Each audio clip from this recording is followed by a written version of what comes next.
Hey folks, what's going on? Welcome to the Matt Manic Show. I'm Matt Manic. Sam Killerman? Sam, are you familiar with the term walk of shame? Yes, I am. Would you describe that to our audience, please, or at least the definition? The walk of shame, the way I understand it, is after a hookup, or you spend the night with somebody after a party night. The next morning, Sunday morning, Saturday morning, you're all disheveled, wearing the same clothes that you wore out that last night.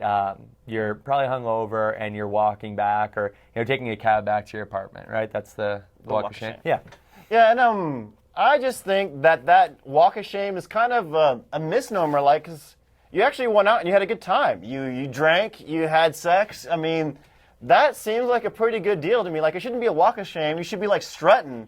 The strut of pride. Yeah, is that what you're advocating? Yeah, I mean, yeah, okay. Sex and drinking is fun in college, but it gets even rarer as you get out of college and you get into the real world. So I don't know, man, but I think a lot of it, a lot of the shame where it comes in is you imagine some gal who's in a dress from a club, and she's got heels on, and her hair is all matted, and then it's 10 o'clock. People are going to church. So it's Sunday morning, and she's walking down the street with her hair all matted to a side, carrying her heels. And you know what? The people that are going to church remember that when they were having their walk of shames, and they were thinking back fondly of it. Those people think that. I think maybe the people going to some coffee shop or something. But I think that some of the people at church, maybe they got married because of some walk of shames. That's what made them get married, and they enjoyed it at the time. Yeah, I don't know if you enjoy the walk part. You enjoy the what led up to the walk of shame. Which is why you should be strutting. You'd be like, I had a good time last night. What did you do last night? Watch Masterpiece Theater? I mean, I don't even know what that is, but that sounds pretty awesome, actually.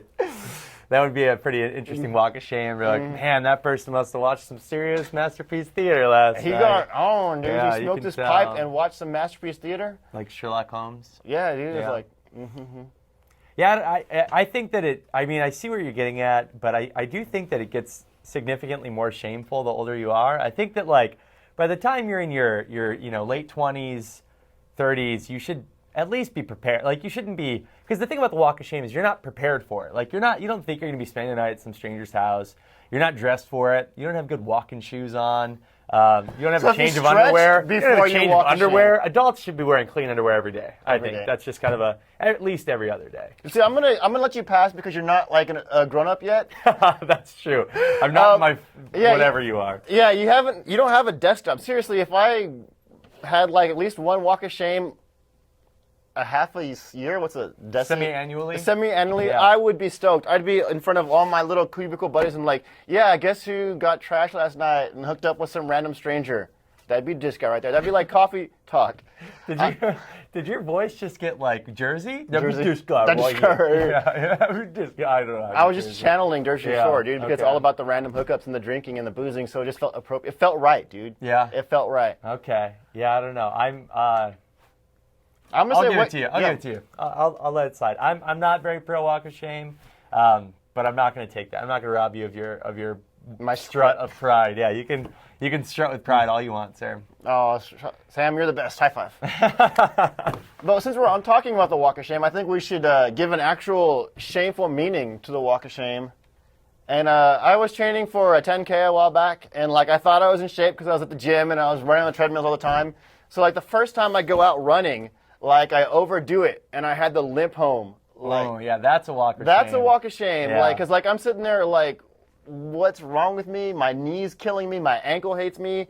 Yeah. And I'm that seems way more shameful. That's for an older person, too. As we get older, yeah, I agree. Here's my worst walk of shame lately. I woke up. I was pretty active in my dream. Woke up. I think I pulled a muscle in my back while I was asleep. And my walk of shame was walking to the bathroom to pee and half hobbling, half limping because I slept too hard and hurt myself while I was sleeping. That's a walk of shame. You're completely right. I would take disheveled, hair matted to a side, wearing high heels way over that in Sunday morning every time. Easy. Yeah. So we're gonna when you have a good time, it's the strut of pride. You overdid it sleeping or jogging, that's a walk of shame. Okay. Or, yeah, sleeping or jogging, that's it. Nothing else. Or anything else dumb. Any other activity where, as as a young adult or as like a teenager, it would never have bothered you. But as you start to get older, you start to get hurt doing ridiculous stuff. I'm going to say that I kind of got walk and shaming after playing Larugnus last night. I can imagine. Yeah. I did too, because Matt elbowed me in the chest. Dude, that was an accident. I did not try to take him out. Let's not get into that though. Yeah. We're trying to no bad blood. Right. Blood in, blood out. Blood in, blood out. What? I don't remember that bit from that. Okay.